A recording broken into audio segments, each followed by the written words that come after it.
Welcome explorers today. Dive into this thrilling TTP narration of Ghosts in the Avalanche by Banancake, an ongoing fan-made book from the Nature of Predators series by Spacepaladin15 on r/HFY.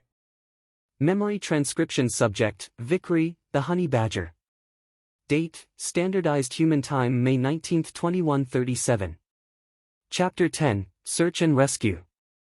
I want you to answer my questions as honestly as you can. Nothing you say will leave this room, and neither will the data I collect as a result. Raynor crossed the floor of his office and sat down in the leather chair next to me. I stirred on the couch. Okay. I'll try, I stuttered. I hadn't experienced this level of awareness in a long time. It was as though I was stumbling around in a blizzard for days. Now, all my thoughts, though they were racing, were put together. My brain could process them rather than shut down. I think we can safely cross insomnia and nightmares off the list, Raynor muttered as he wrote on a clipboard. Now, over the past month, have you experienced any of the following recursively? He turned a page. Flashbacks. Having vivid memories of a traumatic event. Yes, I answered, thinking back to that time Garrett first asked me if I could shoot. Raynor wrote on his clipboard for a moment before continuing. Sudden outbursts of anger. I paused for a moment, thinking back to the day we picked up Vivri and I shouted at her in the car. Yes, I said somewhat solemnly. Severe emotional or physical responses to things that bring up traumatic memories. This could be fits of rage, crying, panic. Yes, I interrupted, fidgeting with my paws. Raynor stopped writing for a moment and peered at me through the roof of his glasses before adjusting them. Do you have panic attacks often, Vickery? I shifted where I Saturday, I used to. They were really common in the first few months after the battle, but they stopped for a while. Lucky always knows how to stop them, I rasped, looking down at the floor. But I inhaled deeply. I had another one recently. I see, Raynor muttered, looking back at his clipboard. We'll come back to that. One more thing. He set his clipboard aside and uncrossed his legs, leaning forward as he clasped his hands together. He looked me in the eye. Have you had any thoughts of suicide or self-harm? I was stunned for a moment. I swallowed, no, nothing like that. Raynor nodded slightly. What about reckless behavior? Driving fast, substance abuse, generally participating in risky activities. I looked down for a moment. I drank an entire bottle of whiskey one night to try to get some sleep. It didn't work very well. Venlil have a much higher tolerance for that kind of stuff. I fidgeted with my tail. But I guess, danger doesn't really frighten me anymore. In fact, it seems to do the opposite. I almost enjoy it. I picked up a glass of water from the table in front of me. I moved it around gently in my paw and watched the liquid tilt from side to side in the cup. Like that time in the car with Andy. Any other Venlil would have probably fainted. I wasn't like that before. Raynor sat back and tilted his head slightly. Andy was driving fast. He sounded noticeably concerned. Yeah, we had to get to the spaceport in a hurry, she took me there. She's a great driver. But yeah, it was probably not the smartest move, I said, scratching behind my ears. You sound worried? That's something you'll need to talk to Andy about, I'm afraid, he breathed. But right now, our focus is you. He grabbed a glass of water next to him and took a sip before putting it back. I finally took a swig of my own before setting it down. Raynor placed the clipboard on the armrest of his chair. All the signs point to post-traumatic stress disorder, PTSD, he said hoarsely. Which is all too common nowadays. Reese mentioned that after my first panic attack, I breathed. But can you even be sure it's the same thing? I mean, we have totally different biology. The doctor crossed his legs once again. Our brains are different, yes, but our emotions, not so much. Therapists on Venlil Prime have managed to help Venlil freed from the Arxer using some of the very same techniques we've been using for centuries now. He leaned over on the armrest. Of course, there are a few differences in certain cases. Venlil tend to have a very powerful fear instinct, which as you could imagine, makes it rather difficult to establish trust with a Venlil that hasn't seen a human before. I sighed. Okay, so how do you fix, I gestured to my whole body, this? Raynor chuffed. From the beginning. Piece by piece. One of the simplest and often most effective methods of treating PTSD is by talking. A lot of it. By translating your past trauma into something you can communicate to another person, you force your mind to process it. Raynor grabbed a small notepad from the table next to him. It won't be easy, he said gruffly before flipping a page. But you're more than capable of it, Vikri. You have to believe that. For the next couple of hours, that's exactly what we did. Raynor started from the very beginning, my life before the battle. I told him about my family, my hobbies, my career, anything of significance. I told him about my experience as a child before we made contact with humans. I was rather introverted, reserved. My friends were few, but very close. I told him about how over time, my fascination with electronics and machinery grew until I found myself in the Venlil Space Corps as an engineer, just like my father did years ago. For 3 years, I serviced hundreds of vessels of varying types, even working with teams to design new systems for them. Everything from reactors to improved storage units. I remembered how proud Dad was when I graduated. I was taking up the mantle he'd left behind, and I was well on my way through the ranks after several deployments to stations all over Venlil space.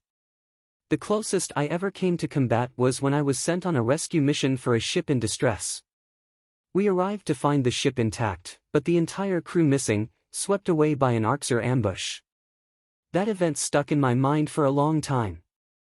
After the Venlil allied with the humans, at first I was skeptical, especially after seeing a ship left derelict by predators just months earlier, but seeing the research that proved they were capable of empathy sparked a light of hope. Slowly, over the following months, my work put me in the path of more and more humans, until I was working with them on a regular basis. Even as reserved as I often was, I would somehow always find myself befriending all of the ones I'd work with. They had a natural charisma that I could never explain.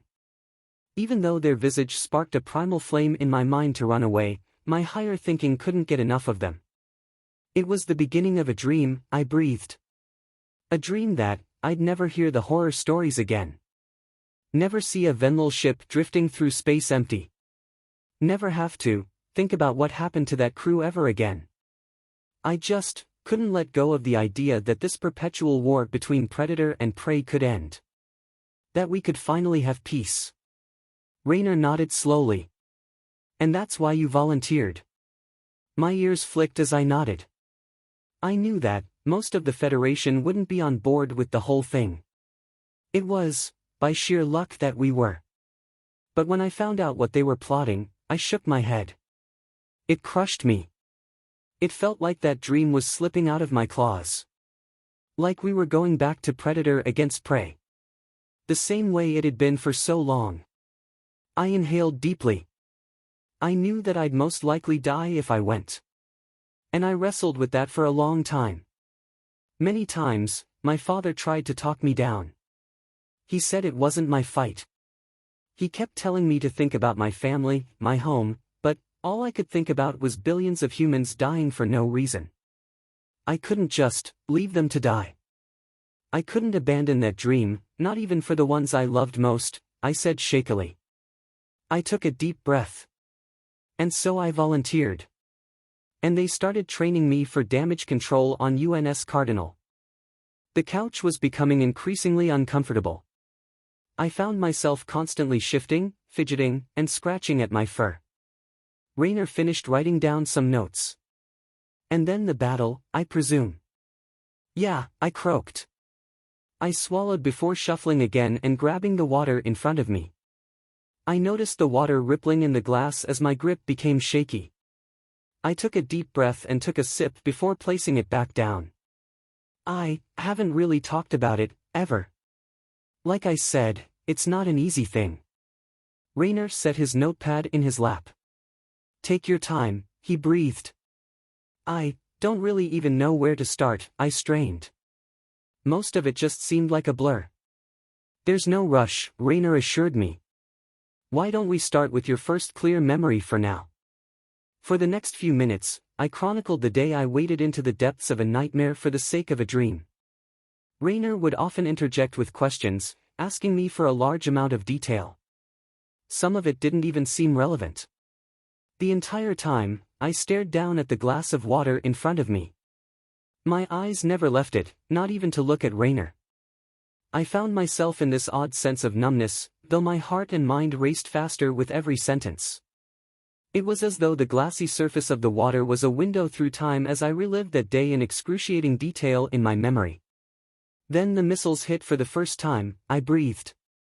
I could feel the pressure wave rush over me. It was like I was getting shoved in the chest. The entire time I spoke, I could hear Raynor periodically scribbling on his notepad. He'd only ever spoken to ask questions, though those were becoming fewer by the minute as my memory of the event seemed to become clearer. By that point, I could hardly walk. My head was throbbing. I was slowly losing consciousness. Looking back on it, I was probably bleeding that entire time and never even. I choked on my words briefly, and I could see Raynor raise his head. The emotions were quickly becoming too much to hold back. "We can take a break if you will." "No," I emphasized. Deafening silence filled the room for a moment as the incessant ticking of the clock on the wall continued. Raynor seemed perplexed. "Why not?" he asked coarsely. I shook my head and shifted slightly where I sat, pausing for a moment as I tried to force the weight of the words out of my chest. "I shot my dog," I croaked. "And it wouldn't have happened if I had faced this sooner, if I wasn't such a coward." Raynor stared at me for a moment before nodding slowly. "And you feel you need to atone by facing this?" "Something like that," I breathed. "Like you said, the best I can do for her now is get better. And if I have to trudge through all of that snow all over again, then so be it. I'll do it. For her." Raynor's eyes left mine for a moment as he looked down at the floor, his face wrinkled with thought. "Do you think you deserve to be happy, Vickery?" The question caught me entirely off guard. I opened my mouth to speak, but nothing came out, and instead, I found myself counting the floorboards again.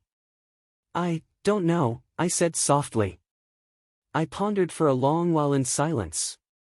The ticking of the clock on the wall was the only indication that time existed outside of this room, that the world was still changing beyond its walls, unlike the Venlil within, who hadn't changed at all. I breathed deeply. I dreamed again, last night.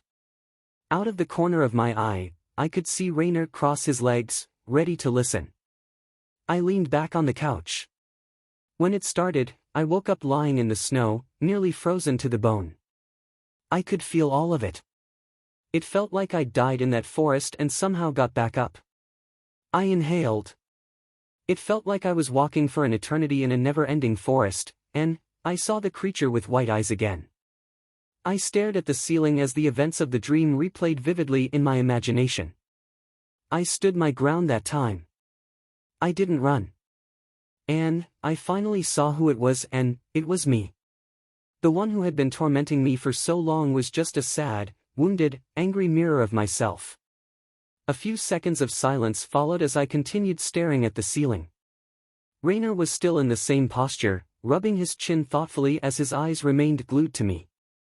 "My friends make me happy. My sister makes me happy. Lucky makes me happy," I quivered. "But I don't think I've made myself happy since that day. I don't think the question is whether or not I think I deserve it, but whether or not I think it's possible." "It's possible, Vickery," Raynor asserted. He scratched his chin and sighed. "You have to want it. You have to believe you're worth it."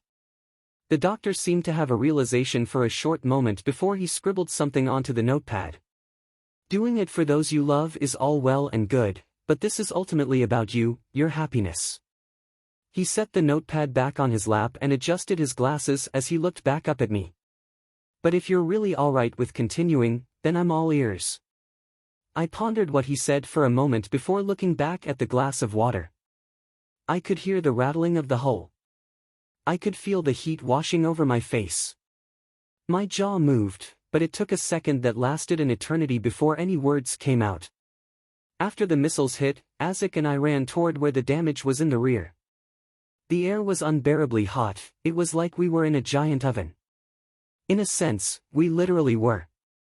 If the fire wasn't put out, we'd be cooked alive and smothered. I rubbed my paws together as my vision began to become glassy. So when I saw that the fire suppression systems weren't activating, I already knew what was going to happen. Humans started running out. Some of them were being dragged. Almost all of them were covered in horrible burns.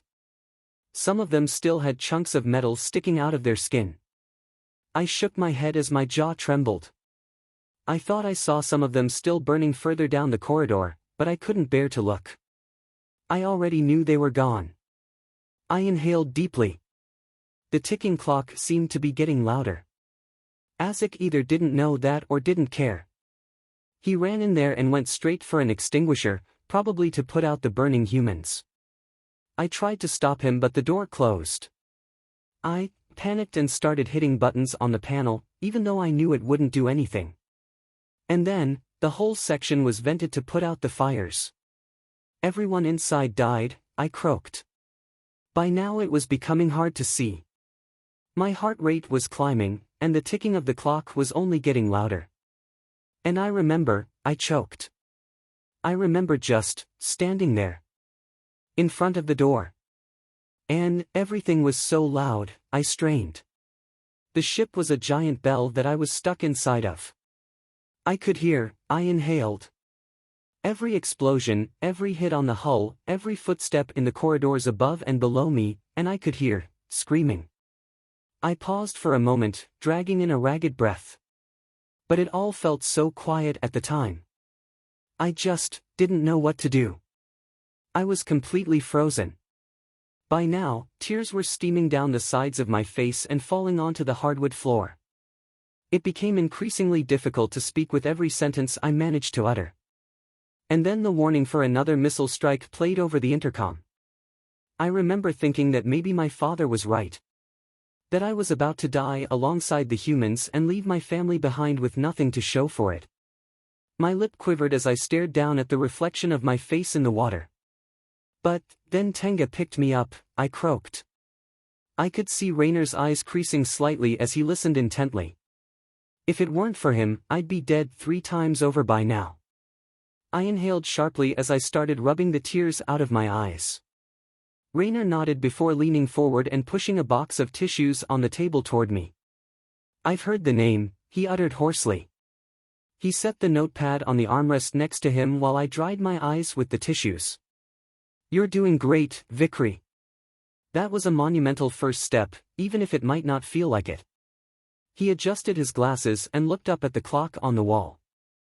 The sun was beginning to drift lower and lower in the sky, as evidenced by the soft, orange glow shining through the blinds. It seems we're running out of time for the day, but this was rather productive. We'll pick up where we left off tomorrow. He reached over and grabbed a file from the table next to him and opened it. We have a room for you here, 923, which I hear Andrea and Vivri have decorated for you, he smiled. We only need you here for a couple more days so we can monitor the effects of the sedative overnight. The goal is to have you sleeping on your own by the time you leave. He adjusted his glasses and inhaled deeply before sighing. And as far as Lucky, she's going to be with the vet. And it's important that you know this. He uncrossed his legs and leaned forward. The Humane Society wanted to take her from you, he said bluntly. I recoiled in shock briefly before he continued. But I managed to talk them out of it. I exhaled sharply and looked at the adjacent wall. I clenched my jaw before I spoke. Maybe they should, I strained. Rayner shook his head. It was clear to me from the beginning that you cared about her deeply. Taking her from you wouldn't help your condition in the slightest. So we came to a compromise, Rayner said. She'll stay under the animal hospital's care until I clear you to go home. And afterward, you have to be back here once a week. Rayner peered over at me through the top of his glasses. Deal? I inhaled deeply. Deal.